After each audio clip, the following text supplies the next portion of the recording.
see, it's because all the comments are curated in this one place, haps.tv, and you will only be able to see the comments that are from the platform that you're on. Sorry. So if you're on Facebook, you'll only see Facebook comments. If you're on Twitch, you'll only see Twitch comments, and vice versa. So, or so on and so forth, whatever my English is for that explanation. So today is a very short broadcast. I have a lot of things jumbling around in my mind today because my aircon has decided to explode in my room, which is this little dressing room that I also use as my home office. And we also decided to go ahead and try Nutrition Kitchen, which we've seen a lot of ads for on YouTube and all over the place. And then we started to get some recommendations from friends about it who had used it and had really good results. And because I'm starting to have very limited time available to do things like keep myself alive, we thought it might be a good idea to try having that static meal service arranged for the week. So we're going to try 1 week, and we rather brilliantly set that up thinking that we'd get it this week, but we did it on the weekend, and so we're not going to get any food this week. We're going to get food next week, which means that we have no food for a week because we're like, oh no, we're not going to get any food for the following week because we've ordered from this meal service place. Hi, Happy Gora. Hi, Pakistan. So I've got not only an exploding air conditioner that the landlord is taking months and months to change, but no food. So that's what's going on today in my world.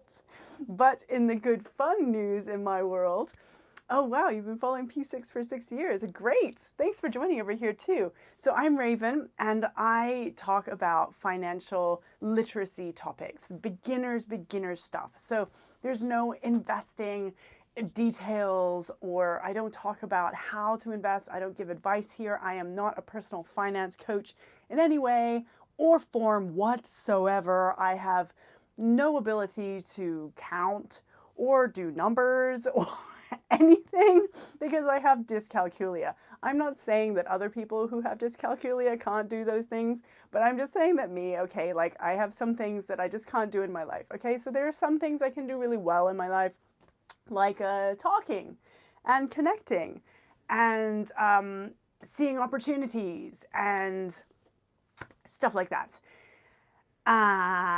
There's things that I can't do, like counting and number things and cooking, completely unrelatedly, which I think a lot of people who have previously followed me on Periscope know that I'm just a disaster at cooking. So it's just like I've been banned from the kitchen because it's so bad. Well, from cooking, because I set a pot of water on fire. I don't want to go into details, but I mean, the details are that I put a pot of water on the stove to boil, and then I, obviously being how I am, which is like, I really love my work. I love working. I'm kind of obsessed with working, and it's my favorite thing to do. So I obviously, like, the priorities there, I mean, fair enough, okay? There's like a pan on the fire that is like filled with water, and then there's my work, and I was like, pan, work. And I just kind of forgot about the pan for like an hour. Okay, look, and then like the smoke alarms, and there was like lots of situations, and it wasn't on fire. I had just somehow melted it, and I'm not allowed to cook anymore. So anyways, that's the short version of that story. That was definitely like our house smelled like really terrible, acrid, poisonous smoke for a week, and my husband would like side-eye me every time.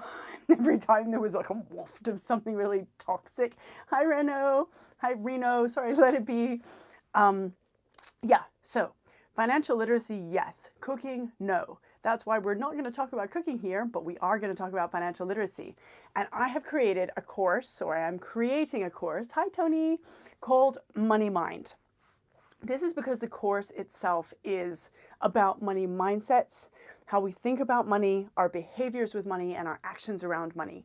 Given the fact that I'm so incredibly terrible at numbers and cooking, there are no numbers or cooking in this money course. Yay! Well, there are some numbers, but there's no like maths. So there's no complicated formulas. There's no, if you do this, then the life cycle of that will be projected at algebra times symbol times formula. There's none of that stuff. There's just, here's the behaviors that would potentially lead to a solid financial stability foundation in the basics of our money. And this is based in what I created for my own family, the 5 pillars of money mind, or the 5 pillars of financial stability. And they overlap with the OECD international guidelines for the core competencies for teenagers or youths in financial literacy that I don't know why they're not taught in schools all over the world, but they're there, out there in the OECD guidelines for what should be taught, and apparently it's not being taught. I don't know what the progress is on that, but everyone I talked to has said, we don't know why this isn't being taught more widely. So I decided to create these 5 pillars for myself, and then I realized they overlap with the OECD guidelines. And so these 5 pillars are the basics of the starter beginner financial literacy that we may wish that we had been taught as teenagers. We may wish that we knew this information before. These 5 pillars are very, very straightforward as a structure. And they're like that because obviously I'm a bit all over the place and I find it very hard to remember stuff if it's not like 5 fingers worth of stuff, okay? So this is money mindsets, savings, budgeting, investing, wills, and legacy. Once again, that is money mindsets, savings, investing. Oh wait, no, saving. Apparently 5 is already too much for me. Apparently 2 is already too much for me. Money mindsets, savings, budgeting, investing, wills, and legacy. Okay? Money mindsets, savings, budgeting, investing, wills, and legacy. So those 5 are the basic foundational pillars for our financial literacy. If we can go through that checklist and we can say, okay, I've got my money mindsets are really good. I have a really good, positive, healthy relationship with money. I feel good about it. I flow money into my life. I flow money out of my life. It doesn't seem to be anything weird, emotional, stressful. There's no like complication around it. It's just money comes in, money goes out. It just flows through life. If this money mindset pillar is tick, done, good, awesome. How about our savings? If we have savings that we're regularly saving, we know how much we're saving, we know what we're working towards, we have a bit of a strategy and a plan, great, savings is done, tick. Do we have our budget in place? At least know where we're spending our money, where it's going, be able to say, this is roughly what prices are. Oh, this price is better at this supermarket than that supermarket. Oh, this is how much I have spent on shoes this month, or ADHD. This is how much I have, sorry, Tony said ADHD. This is how much I've spent on coffee this month. This is how much roughly I've spent on my food budget. So a great example of this is that Nutrition Kitchen plan that I just mentioned. Immediately, as soon as I saw the plan, I knew it was less than what I was spending at the supermarket, at one of the supermarkets, getting some of the groceries for the evening meals that I was just getting for myself and partially for my husband. So we'd go to 2 different supermarkets separately at different times for basics and then for cooked food. And then we would get, hi Retta Moore, thank you so much for joining everyone. Hi Florida, Retta. And so I realized that, you know, my bill for the 2 times a week that I was going to the supermarket to get the cooked foods for the evening, which is just convenient, right? I can't cook. And then I needed some healthier options to eat that were a little bit more variety than just, you know, like steaming broccoli and salmon every single night. That works out to be more than a whole week's worth of food, 2 portions a day from Nutrition Kitchen. So I saw an ad for Nutrition Kitchen and somebody said, look, you know, I got Nutrition Kitchen and I lost all this weight, blah, blah. But they said, look, when I first saw the number, I thought, wow, this is a really high number for this food. But then when I worked it out, I saw that actually it wasn't that high a number. It was actually, you know, a very comparable, good, healthy price for what you're getting. And that was in that ad. But because I budget and I have been budgeting or expense tracking for such a long time now, instantly I knew. And that's the type of awareness that we want to have through budgeting. So we don't need to be like strictly budgeting every single dollar, right? I'm a spender and I just need to know where my money is, where it's going, what it's doing, right? It's like some kind of tiny chihuahua that I have that I'm wondering, have, and I take it to the park. I need to know where my chihuahua is and like what it's doing, whether it's like chewing on a poisonous tree or like going on the playground slides when it's not supposed to. Like, I want to know. I need to know because it's my responsibility. So where my money's going, or it just in the budget, is interesting for us to have eyes on. So that's just an example of where we want to be at with our budgeting. Even if we're not super, super strict, we want to at least be tracking our expenses every day and know where that money's going, so that we're kind of readying ourselves to be able to say, oh, that's a lot. Oh, this is actually really reasonable. Like, we'll be able to spot it after we train ourselves to do this for a while. And that will be a result of having done budgeting for a period of time, over 3 to 6 months. The first 3 to 6 months will be a total mess for most of us. And we just have to keep going and keep trying. And, it's kind of like trying to find our personal style. Does anybody remember like going through these periods when they were younger where they kept trying all these different styles that they thought were really awesome, and then they look at photos and they're like, what was I thinking? Like, why was I wearing that? Yeah, that's kind of what we're going to go through when we're budgeting as well. So if we got our budgeting in place, awesome. We got our money mindsets in place, savings in place, we got our budgeting in place, awesome. This is great. We're doing so great. Investing. So you're a saver, you spend money, Tony, but you made sure you have money saved? Yes, absolutely. That's such a good idea. And so with this whole situation, it's also really good to know about whether we are savers or spenders. So we will often know whether we're more inclined to save and hold our money, or whether we are inclined to let go and spend our money, and that brings us joy.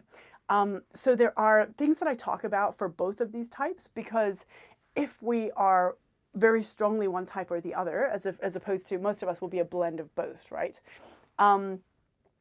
Then it can be difficult in some other areas. So maybe savers will possibly sometimes be inclined to have a little bit of stress around possibly investing because they feel like that's a very risky thing to do. But the fact is that if that money is just sitting in the bank, it's like real depreciating by 3 to 4% a year. So we're already losing money if we have it sitting in the bank. Whereas if we don't think about it like that, then we're like, oh, it's safer in the bank and it's riskier in investments. Whereas the reality is that sitting in the bank, it's losing money sitting in the bank. And if we risk the investment, then, can we beat that? So it's kind of whether we can hedge a little bit, because we can choose to lose, or we can choose to risk in order to not lose. So it's very tricky. That's why it has to be entirely personal, our decision and choice. And we need to be educating ourselves on this area so we can make that choice. Like when we decide to choose different fashion, we know what fashion's out there. We start to think about what would suit us and our body type and our style best, and then start to explore that path. Like now, I only wear like white with wide leg trousers and belts, right? My body's curvy, my weight goes up and down. And so, I'm not gonna be wearing like leggings and like super tight fitting clothes and stuff like that. I don't need to look like a ham in like Glad wrap. Okay, so it's just, I know what will suit my body, and it took me a long time to get here. Just like we will find out what suits our investing or our budgeting or our saving style, but it will take us a little while to get there. Some things we may just know. I know that I like open neck stuff or high neck stuff, and I like sleeves that I can roll up, and I'm constantly pushing my sleeves up to like quarters. So 3/4 sleeves really suit me well, or long sleeves that I can roll down. So I know that if I'm gonna get something and it has 3/4 sleeves, it'll be awesome for me. All my jackets have 3/4 sleeves. Like, it's just one of those things. Well, most of my jackets anyways. So the tip about Dave Ramsey that Tony gave was really, really good and insightful advice in terms of having a different perspective on things. So if you have debt especially, or you're in America, then it can be very useful to educate with Dave Ramsey or with Susie Orman, or with someone called Natalie Bacon. Natalie Bacon has free podcasts, and she's a life coach and a money coach as well. So she talks about how to change our mindsets about things to achieve much more in our life. So that's something we can look into in terms of how we micro-educate ourselves in this area day by day. So if we've got the savings type or spender type in mind, we can start to accommodate what may suit us, what may suit our style, and what may actually work. Not just what we want to work, but what will actually do in our lives. So as a spender, if I have a really, really strict budget, like the zero-sum budget, which I talk about in the greater course, it doesn't work for me. I get so stressed out. I end up having giant shopping spree, and then everything is blown up again, and then I start from scratch or less because I've spent all this money. So it's really important to really start to accept what we are like now and then work from there. And that's the same as like if we're shopping for clothes. We want to shop for clothes for the body shape we are now or the body shape that we are next going to be, which may be slightly bigger or slightly smaller than now, right? If we're exercising a lot, we're going on summer vacation and we're like, I'm going to eat pasta every day for every meal. We're going to be like, yeah, you know what? I want to get like stretchy waist trousers. Like I'm definitely like, I have a lot of clothes that I'm like, I need to be able to wear this between 3 clothing sizes. Like I just, my weight just goes up and down a lot. My health has had some ups and downs, and so therefore it just makes sense to do it like that. But we have to accept, and it took me a long time to accept that. I was buying all these clothes that I'd wear one day that were really like tight fitting or like, oh, maybe when I get really fit or whatever. And then I realized that I was just buying stuff I wasn't wearing, feeling really frustrated, and feeling really bad about myself for not fitting into those clothes that I bought because I didn't fit into them in the first place. I just thought that maybe I will one day. And that just doesn't make sense because those clothes didn't get worn. That strategy didn't work. And I wasted money. And it's the same if we try and think our money style is going to be something different. If we try saving in a way that doesn't fit our mind and our psychology, it's not going to work. And if we don't budget in a way that fits our style, it's not going to work. We're going to lose money. We're going to waste time. We're going to feel frustrated. The same as with the clothes. It's like a perfect parallel with what we'll go through. So it's really important to start first thinking with the money mindset section, actually, can I accept where I am now? And accept that in doing so, if I want to make progress, accepting now is the first and most valuable step in starting to go in that direction. Otherwise, we just kind of loop and go kind of backwards. Loop and backwards, right? We loop in, oh, I want to sort of project idealizations and not accept myself or my style. And then I will go backwards because I'll be frustrated. And so we'll just do this type of loop cycle. Accepting ourselves personally and psychologically in any area of life really is the way to say, this is the next step forward. So Tony says it's easy to waste money if we don't think about the future. People don't think about the future. And this whole thing is just letting ourselves accept that we can change in the future however we like. But where we're at now is a result of how we were. And if we want to change how we are now, then the first step is to accept how we are now and see what will work to slightly amend or adjust from where we are now. Not who we want to be, not who we were, but say, okay, right now, if I have this situation, what would work, bum, bum, bum, bum, bum, for this situation? Not, I want to be skinny, I want to be bigger, I want to be blah, blah, blah, blah, blah. Today, right now, what can we better accept in ourselves right now? We go into this a little bit more over the course as well.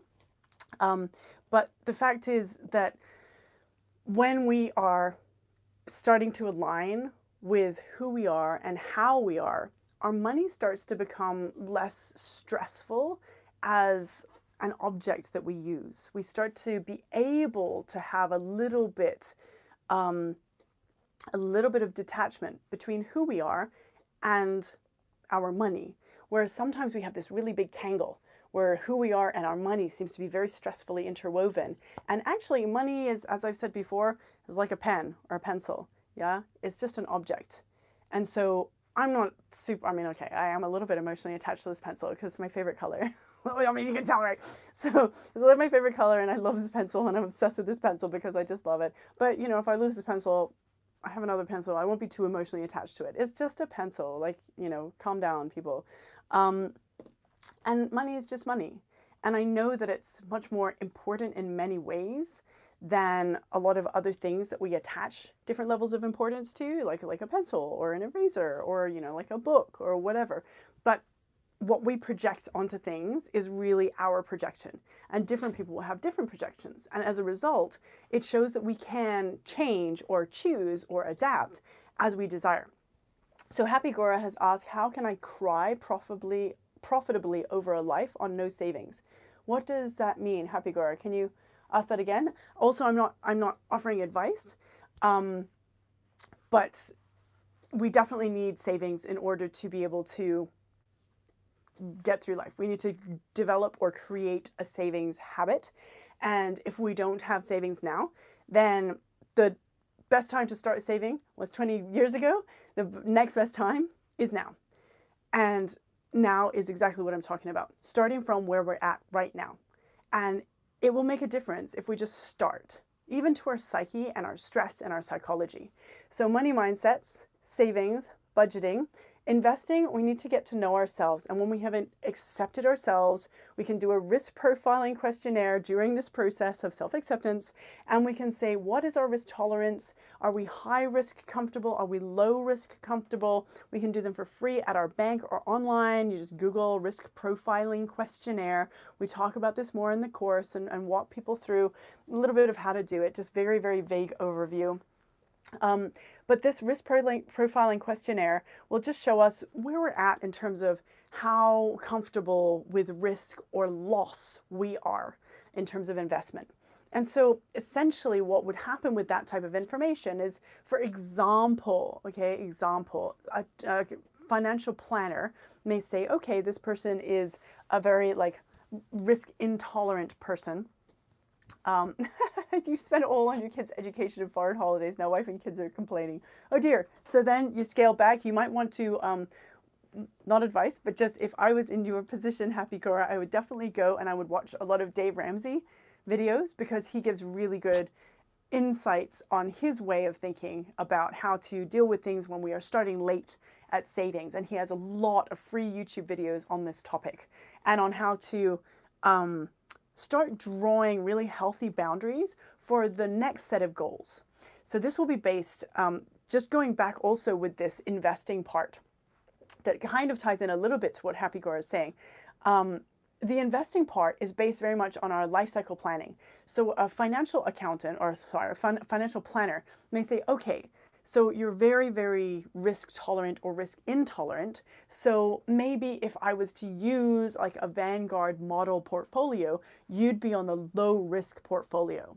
That would be, for example, like heavy bonds, very little stocks or equities. In terms of, a circle, it would be mostly bonds and then like a little bit of stocks, okay, a little bit, like a little tiny bit of a pie. But if you were very high risk, maybe you'd be like all equities. You'd be all stocks in that model portfolio example. But those are just examples that we would really just need to know about ourselves, and then have somebody else guide us based on our cycle of our life cycle planning. So if we're older and we've already put our kids through university, we may be in the third cycle of life, of the life cycle planning, which starts with us being young, right? We're accumulating.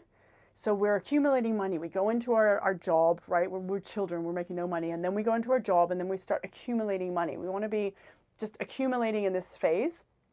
Then we want to be like accumulating and strategizing here, or like growth, where we want to put our kids through university. We want to start like getting assets and things like that, that we can have look after us through our life.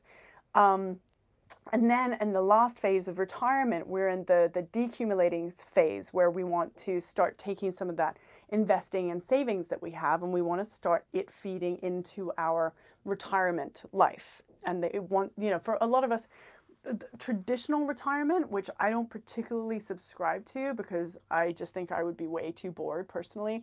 The traditional retirement model is, I personally think, quite flawed in this digital age, because I mean, it's like, what are you going to do? And we live so long, and there's yeah, it's just it's really complicated.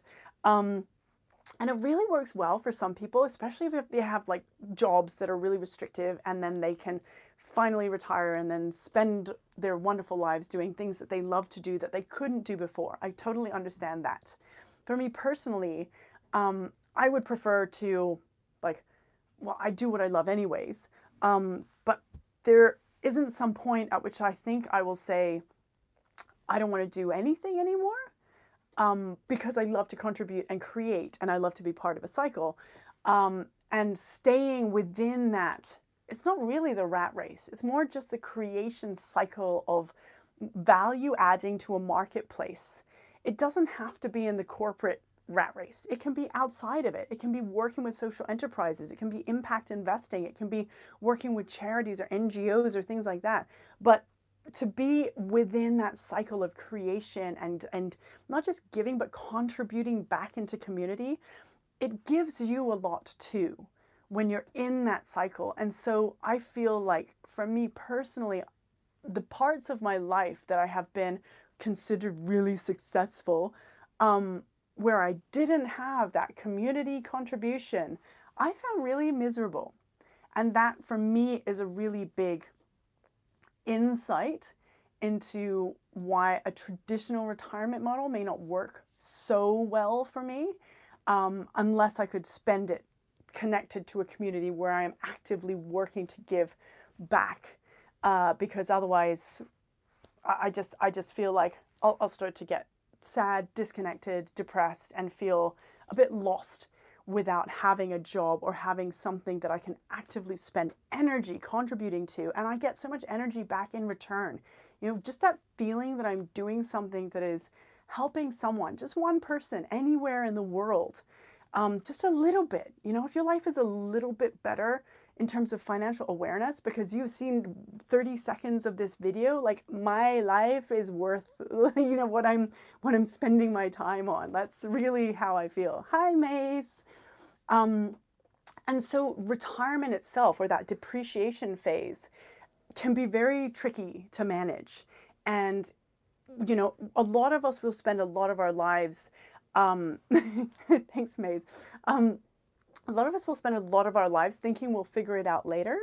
And now is later. Now is the time. Now is the time to say, okay, I have made the decisions I've made in the past, enjoying, experiencing, spending my money on life as I wanted to spend that money. And those were the right decisions for me at that time. So if we decide to save or invest or do whatever we have done in the past, we made the choices in the past that we have made for the reasons that we had in the past.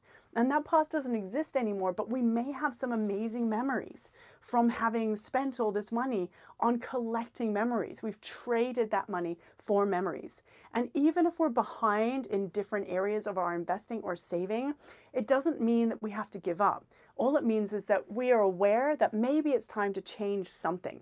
We've traded money for memories in the past, and now we're going to start saying we're going to have better boundaries around where we spend freely. We may cut back selective spendingly on coffee, or we may cut back on this really expensive car that we really don't need to be spending this much on, or rent, or dining out. Could we do some family bonding dinners where we all contribute to making one dish of dinner and have big messy family like cooking times? Obviously not for me because I'm a cooking disaster, but just what could we do together that could be less? Like, could we have a $10 evening or something where we're only allowed to spend $10 on creating our meal, or like a $20 evening where everyone has to create a week's worth of food within a certain, like these kind of mini challenges to make it fun, that we're spending less but we're doing it in a fun way, because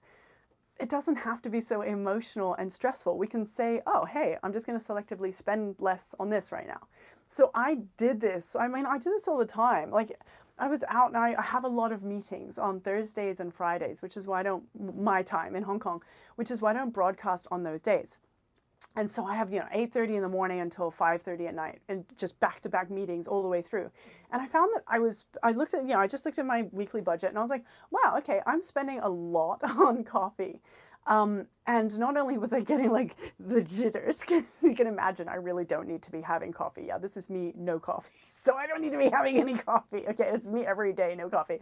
Um, so I was like, okay, well, I don't need to be spending this much on coffee, so maybe I'll just have like a tea, or I'll have just water, or I won't have the second tea because I was ordering one and then I was often there for a while, and so I'd order the next one. And I was like, hey, I just fill it up with hot water. And I suddenly just halved my bill on this area, which, it saves some money. It doesn't save a massive amount of money, it's not like I'm changing from like business to economy class. Um, Not that I'm flying anywhere right now. Oh, that would be nice. Oh, but it does make a difference because then that adds up, right? Then those coffees add up, right? If they're like, $4, $5, something like that per coffee, or even like, $2. Okay, so the coffees that I'm getting are actually quite expensive because they're in malls or they're in hotels, or that type of thing. Um, but even if you're getting like, like a $2 or $3 or even $5 like Starbucks coffee, you get quite a few of those in a week, it starts to add up. Like you're going into like $30, you're going into $40, you're going into $50 a week on coffee. And then, of course, there's those delicious things that they have to add on that actually kind of taste a bit bad, but you still want to get them because yum with your coffee. And then you're getting like $60 a week on coffee and a really kind of moldy little croissant that you kind of like anyways, just because it's there at the same time. Um, so those types of things we can start to become aware of, and we can start to say, I'm going to do less of certain things. Selective spending is what I call it, and that's what I talk about as well in the main course, and the little courses that are within that main course. I talk about all of these areas, how to get a bit more eyes on them, and also how to just be more aware of how we can apply these principles in our lives. So money mindsets, check. Savings, check. Budgeting, check. Investing, check. We're getting an eyes on what we want to do, and then we're proceeding with a planner from there. And then wills and legacy. If you're over 18, you need a will. If you're over 18, you need a will. Full creepy eye contact. Because it tells your family that you love them. That's it. That's why you need a will. It says, I love you and nothing's going to happen to me, but in case it does, I'm not going to leave you to have to fight with the government to prove that you're my family. Okay? Because you are my family and I love you. Therefore, I've got a piece of paper that says, this is my family. They're allowed to access my Facebook profile, close my accounts, get my phone records. Like, if you don't have a will, they have to fight for it. So you're essentially, your family just has to prove it. They have to prove that they are your family, that they have rights to do this, and they have to go through the whole process, which essentially will probably, if you want to leave your family any money, won't happen. Unless you have massive amounts of money. But if you have some money, or even a little bit of money, or no money, your family will then have to spend money to try and get access to your stuff. So essentially, in my mind, as soon as I found out about probate, this process where you have to prove it to the government to say, I can get access for this, I was like, look, I love my family. I don't want them having to be dealing with that on top of anything else that they have to deal with, like in terms of stress about me being unwell, being unconscious, being in a coma. Like that's when they need to be able to access stuff to just say, okay, here I need to be able to have like power of attorney or executor or whatever. Like, I think if we love our family, we have a will. And if we have kids and we don't have a will, you're stuck somewhere. Who's the guardian? Who's the interim guardian? You want your kids to just be hanging out with like no guardian until your guardian gets there? It should be in your will. That's what the will is for. And, none of us want to think that the worst will happen, but if we are wise and we really love our families, we'll say, we're going to just be safe in case. There's a reason why we get insurance. We don't expect our house to like burst into flames, but if it does, we want that insured. It's the same type of principle. We want to show our loved ones we love them. We put it in a box called a legacy file. We put it in our office or our study, and we tell the people that are relevant in that will, this is where the box is if you ever need it. That's it. And then, you know, if you happen to be one of the few people, only people in history who's ever lived forever, then we'll never need to use that. But if you are like everyone else, then you've got it done and you never have to think about it again. And then it's done. And if you're over 18, your family will have to fight to prove that they're your family and that they are able to access these things on your behalf if they don't have this in place. So I've seen this process really drag a lot of people through the mud for months or years. And it's so sad because they get so exhausted and they end up really feeling regret and not necessarily resentment, but sometimes like, 2 or 3 years into it, they're like, why didn't they have a will? Just why didn't they just go ahead and get a will so that we wouldn't have to be dragged through this for years and years and pay money that we maybe do or don't have to try and prove that it's a mess. Please get a will. So I obviously feel quite strongly about wills because I'm a very overprotective person. So that's my standing on wills. So if you've got these a will takes like an hour to do. I mean, really, what have you spent an hour on today? Just go get a will done. Just spend an hour getting a will done.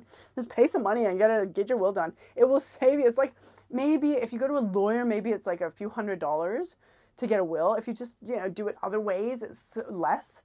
But if you don't, think of everything that you own in terms of any assets that you own or anything being like going to lawyers instead of going to your family. It's really, really a very, very difficult and sad process, as you'll hear from people who have ever had anything to do with it. So avoid, avoid, avoid, avoid, avoid, avoid, avoid. So once you've got those areas ticked off, it's pretty simple, right? Like money mindsets, savings, budgeting, investing, wills and legacy.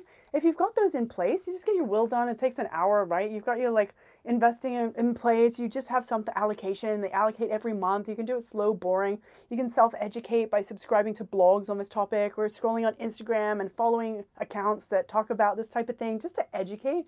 We don't have to make choices right now. Savings and budgeting, we just need to know where we're at, what we're comfortable with, and do it. Like track our expenses daily if we're in budgeting. And then savings is just how much do we want to be saving? How much makes sense for us now? If we have debt, can we chip away at the debt and plug the holes in our spending patterns, which the budgeting really makes a big difference with. So that's really helpful so that we can move forward with our savings. And the money mindsets are what will influence all of the rest, which is why it's the first of the pillars. So those 5 pillars of Money Mind are what's in this course. We're doing the final testing of the pillar trials over the next 2 weeks. So if anybody wants to test any of these pillars, you can email me at contact@moneymind.global. That email again is contact@moneymind.global. So if you've gotten all the way down to this part of the video, then you may be suitable as a tester because it could be something that may be valuable to you. If you want to test it, let me know after we have finished the trials, gotten feedback. So that's the trade-off. If you want to do the trial, you have to leave comments under each video on what you have found useful or would like to see possibly more usefully in the final edit. And so that would be available for a few people, like hand-picked people, to be able to test that course. And so we're doing the pillars, we're doing the testing of the pillars. We're going to release budgeting, investing, and wills and legacy.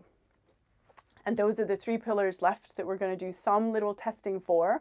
But I wanted to just open it up in case there was anyone out there who really felt strongly about this area and has gotten this far in the video. Well done you.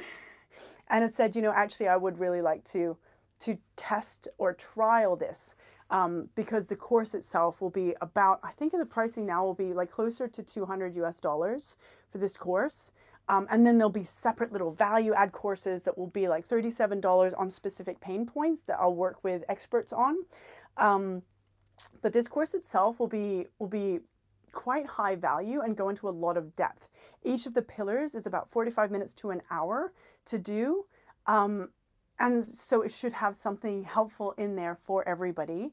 So if you want to do a test of one of these pillars for free before the final is out, email me at contact@moneymind.global, or you can contact me here on HAPS or on Instagram at Raven Tao to let me know if you would think you would be up for doing a test of one of those pillars. So you can go ahead and do that if that's something that may be helpful to you in your life as a tester. And then obviously we're very thankful to all of our testers, and we'll sign you up for any other little bits and pieces that are beneficial long term. So thank you so much for joining. I hope this was a little bit of a helpful insight into the 5 pillars of MoneyMind's financial stability and how we can apply it, or ways we can think about it. Thank you so much to everybody watching on all different platforms, even replay or anything. We really appreciate that you've spent the time on this. And you spending time on this is really supporting the cause of financial literacy. Because if you are watching this at all, even for 5 minutes, you're already improving your mind and the whole world greater because of your own elevation in this area. So the better that you are doing in this area, the more you're supporting and nurturing yourself, the better the world around you is. Our family will improve. Everything else will just tiny, tiny amounts. I'm such a tortoise, right? It takes me ages to do everything. I'm not like, oh yeah, I'm gonna do this and suddenly it's done. Like, I have a lot of friends like that. So I hang out with a lot of like alpha A-type personalities, but I'm not. I'm like the tortoise who's like, wait up, guys. Taking really long time to do anything. But I do know that that small change makes big differences when we keep going. So that's what we're aiming to do here. And that's in some small way what you have done today, just by watching this, or just by paying attention, or by signing in, or leaving a comment, or anything like that. You've helped this financial literacy cause by empowering yourself. And that's really what we're aiming for here, is everyone self-empowering and together empowering each other. So thank you for all the comments from everybody who have really given a lot of insight. One of the great things that I would love to foster is the community here, having people share comments, insights, and their experiences. Tony was saying about how he's going through, or he knows somebody going through the probate process. So, there are a lot of experiences out there, and us sharing with each other makes it easier to talk about this area. And if we talk about this area, we learn more about this area from each other, because we're a community-based creature, right? Humans are about family, about community, and so MoneyMind is as well. Thank you so much for joining, and I will see you again, hopefully tomorrow. See you later. Bye, everyone.